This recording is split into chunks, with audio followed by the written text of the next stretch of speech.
Well, it seems that your journey has ended. Very sorry about that. It was always going to end this way, of course.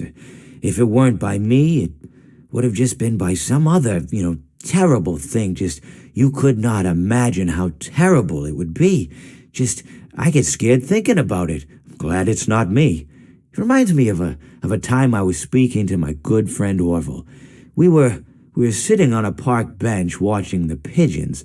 I was on the left, he was on the... Oh, wait, was I on the right or left? Anyways, it doesn't matter. We were sitting on there watching the pigeons. And I said to Orville, "Friend, those birds are frozen." And he kind of looked at me like I'd lost my mind. But I reminded him that it was winter, and often birds will sit in a tree until they freeze. And then they sort of fall to the ground until the sun warms up and they can, move around again. So I said to Orville, "You might as well save those breadcrumbs until the birds thaw, because they can't very well enjoy them in the condition they're in." To which he asked what I meant, and asking what condition the crumbs should be in before he threw them to the birds, assuming that I meant the birds couldn't enjoy the breadcrumbs in the condition that the crumbs were in, when in fact I had meant the birds could not enjoy them in the condition that the birds were in, considering that the birds were frozen.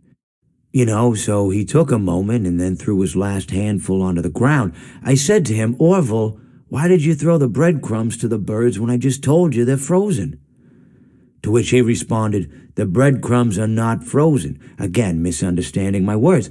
I didn't mean to say that the breadcrumbs were frozen when I said I told you they're frozen. I'd been referring to the birds.